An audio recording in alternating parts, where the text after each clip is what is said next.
Recently, I bought a hacked Xbox all the way from Italy, and it was completely custom modded with some interesting software that allowed you to install games completely for free. And this was all done with some soldering to the chipset inside of the console. However, I did encounter a few issues with this particular model. It was constantly overheating, the fans were excessively loud, and it kept getting the red ring of death just randomly. So fast forward 1 year, and I've gone ahead and purchased some more of these consoles to see if the experience is any better. So right here, I've got my hands on another one of those hacked Xbox 360s that you can purchase online. Now, these are the RGH mods, I believe they're called. Essentially, they're running like this hacked software that's like a game emulator, and it allows you to get tons of games for free, both Xbox titles, PlayStation, Sega, Nintendo. It's insane. Now, there's something in particular that's super special and unique about this Xbox that I managed to find online. It was quite expensive. It was around £300, I'd want to say, which is really overpriced for a hacked Xbox, but its specific design is the reason why I had to purchase it. Can we get it out? This packaging, man, it's tight. That's what she said.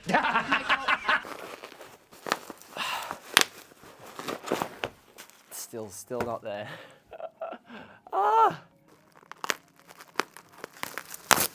There we go, right, we're in. Okay, this looks pretty sweet. So as I was saying, these consoles, you can pick up these RGH sort of chip modded Xbox 360s easily for anything around $60 to $140 that you could pick these up on eBay for. This obviously was really expensive, but you can kind of see why. We've got this super special translucent case on here, so it's all transparent. And you can see right into the internals of the console, which is super cool because when this thing powers up, it's actually got some LED light mods on here, which means this Master Chief, this Xbox 360 Master Chief illuminates. So it's got some further mods applied to the console other than just it being soldered on the chip so you can install this software. Not gonna lie, I'm pretty impressed and happy with this. Unlike the one we purchased last year, we purchased an orange one last year that came all the way from Italy. That was all smashed up, the front of it, like we had to fix it. All these grills were broken and down here was all broken. So luckily this one's arrived in perfect condition. So let's boot it up and see what it can do. So we've now got the hacked Xbox set up and I've got some really interesting things that I want to show you and then how we can upgrade the console to a complete custom dashboard. Now, when you first boot up the console, you can actually still access the standard functionality of an Xbox 360 if you so desire. Last year, when I looked at the Aurora console for the first ever time, I didn't realize that this was possible, that you could actually switch back to the original Xbox 360 mode. Well, with this one, you can. So here we could just go ahead and use this console as normal, as if it wasn't modified or hacked. Now, the way that we then boot into the modified and hacked software is within your games and apps. So you just go over to the My Games tab. Then within here, there's this thing called XEX menu 1.2. Now, there's a bunch of different versions of this menu system, 1.3, 1.4, etc. Now, this is the first stage of actually modding the console. So we can click and boot into this, and you would go ahead and it would, first time you're loading into it, it would ask you to create a profile and all this type of stuff. Then once you're inside of here, it will basically take you into this weird little hard drive area that will let you launch into the games. Now, from here, you could just use this as your game launcher. You can launch into your games right here. We've got Modern Warfare 3 installed currently on this console, but there's one stage further that you can take this with custom dashboards through Aurora and different software like that we'll take a look at in just a moment. But first, let's see how this operates. So this is a fairly ugly dashboard. We can just go ahead and we'd literally launch into Modern Warfare 3 right here, Modern Warfare 2 rather, and we'll just see what happens, see how it launches in, just as if we'd thrown a disc inside of here. And there we go. That was really fast. Has this got like an upgraded SSD or something? That seemed to be pretty quick. So as you can see, we're now inside of Call of Duty without any issues. We could jump into the campaign, for example. You can see here we've got an upgraded 500 gigabyte hard drive too, which is pretty impressive. It says it's a 60 gig hard drive on the actual console itself, so clearly something has been changed there. This one COD was good. Like, the new COD's absolutely awful in comparison to this. Great graphics in the new COD games, and you can slide cancel, but beyond that, there's nowhere near this legacy. It's quite funny as well. With the new Call of Duty, it's getting loads of hate for the multiplayer, for the single player being incredibly short, like 3-4 hours. Like, that's a problem. When every COD's been a 3-4 hour campaign, just everyone's hating on it now that Xbox is buying it. So it's like getting extra hate in the press, even though it's not changed at all the formula. It's still a 4-hour campaign like every other COD. This is a very long intro. I haven't read a single person's name either. I'm sorry that's made this game. These are all the flashbacks of COD 4. That was a good game as well, to be fair. Is this the game that starts off in the snow? I'm pretty sure it is, right. It's got the epic first mission where you're in the snow with the heartbeat sensor. Loading screen. Jesus Christ. There's no quick resume here. Oh, we could skip that cutscene. Wow. Bro, those graphics, what the hell? It's like 480p. Oh, mate. What is that resolution? According to my capture card, it's 1080p 60. I don't think it's that. Oh, I remember this as a kid. This was the best thing ever. You can throw the grenade, right? Oh my god, that auto-aim is obscene. It's so strong you miss the target. I may as well not use the thumbstick. I may as well just let it do its thing. Oh, see, look at that. Like, you don't need to aim. I'm not aiming at all. What the hell? I don't even... That auto-aim, mate. What the heck? You don't even need a thumbstick. I could have been like 1,000 times better at this game as a kid if I'd have realized the auto-aim was that strong. Oh, the ACR. This was my favorite gun. The ACR had like a red camo on it in multiplayer with a heartbeat sensor. Right, so we don't need to aim, guys.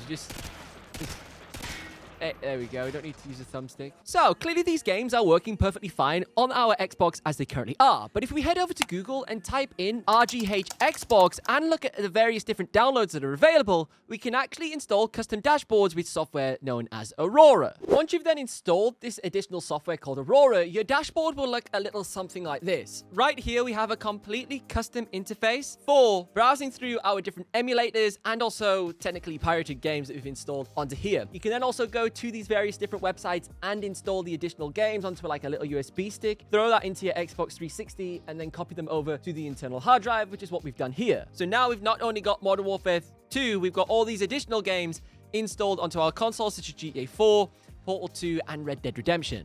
So let's go ahead and boot into GTA 4, you know, with the release of GTA 6 just around the corner. Let's get the hype train going. One of the biggest changes when you're in Aurora, this is just like a standard Xbox 360 game, but your Xbox Home interface completely changes. So you can see here, you can monitor how hot the console's actually getting, both from the processor, the graphics, the memory, and also the overall chassis that the console is within. Now, this is useful information because the console has been modded internally with additional soldering onto the chipset on the motherboard, which allows you to run these additional emulators and so on. I took one of these consoles apart last year and looked at this in depth to see how it was done. And my assumption is there needs to be an element of additional cooling to facilitate the extra stuff going on internally. But obviously, with the closure of the Xbox 360 marketplace just around the corner, consoles like these RGH modded and Aurora consoles are becoming particularly appealing. Now, the ones that I've purchased in particular are incredibly overpriced and expensive. That's because they've been extensively modded, so we have something really flashy and fun to show you in a YouTube video. So these have cost me like 200, 300 quid, which is completely over the top in terms of payment. But you can usually pick these things up for around £80, maybe 100 at a purchase in immaculate condition with a load of games on there and the stuff pre-prepared for you, which is super cheap because a regular Xbox 360 may be like 50, 60 pounds anyways. But it unlocks all this further functionality where you don't need to buy any pre-owned games. You can even play non-Xbox games on these things. Some stuff from like the PS1 and also like Nintendo consoles and different like Atari stuff from way back in the day are available as emulators within the Aurora software. So that could fix a lot of the problems people will have when they face the Xbox 360 marketplace closing, where you can no longer, you know, download like purchase games online basically. And you can only purchase things via the disc. This is obviously going to be a fantastic solution because it's going to give you that full functionality as if there still is a marketplace. You can install your games onto a USB drive, throw them onto your console, and just have that pleasant experience without needing to have loads of discs lying around. And also, it doesn't really cost you anything because you don't need to go and buy a load of used games. Man, the driving physics in GTA 4, it feels like really sluggish compared to GTA 5. Now, to my surprise, when the Xbox 360 marketplace was announced to be closing, I was shocked at how many people were still actually actively using the Xbox 360 as their predominant console. There were so many people in my comment section that were incredibly disappointed that this was happening because it's the only console that they currently have and that they play on all of the time. And it's quite a big deal to them, this closure date in July 2024, and will inhibit them from using their console to the full potential. 5G off the boat. One of the biggest things that has surprised me this year is revisiting all the Xbox consoles to see how well they've held up in the modern times compared to next gen. So I recently revisited the Xbox One, and I thought it was incredible. Other than the slow loading times to get into games, I thought the graphics still looked great at 1080p, especially if you were playing on like a 27-inch display. There's literally no reason for a next-gen console. It looked fantastic. I was happy with the overall performance in like GTA 5, some of the even Forza Horizon 5. I tried that out, and I thought, well, it doesn't really look that different, especially on the size of panel that I was playing on. The only issue was the loading times, especially on the super next-gen games, because of the larger textures and larger maps. It took a long time, so I would recommend upgrading to an internal SSD and doing that mod on the Xbox One to make it feel a little bit more relevant, so you're not wasting like minutes of your life every single night playing games that soon add up across the year. But going all the way back to the Xbox 360, that's now over almost 20 years old, is it? At least 18. It's quite a age. I still think it's a pleasant gaming experience. Like, we're playing GTA 4 here, quite a big open world. Yes, the graphics are a little bit murky, but the actual fundamental of the game is still brilliant. If anything, it's better than some of the crap that we play now, like Ubisoft with all of their like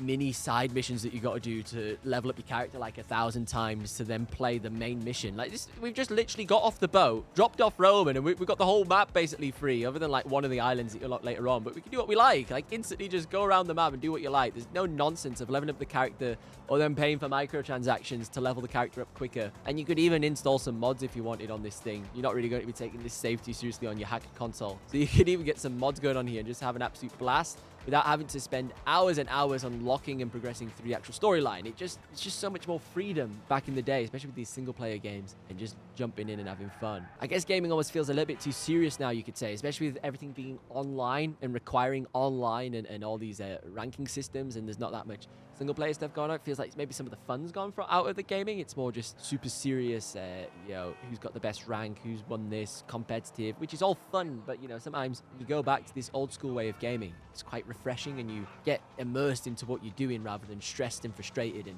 angry and going to smash the TV up. Right, let's take a look back on the Aurora Home dashboard.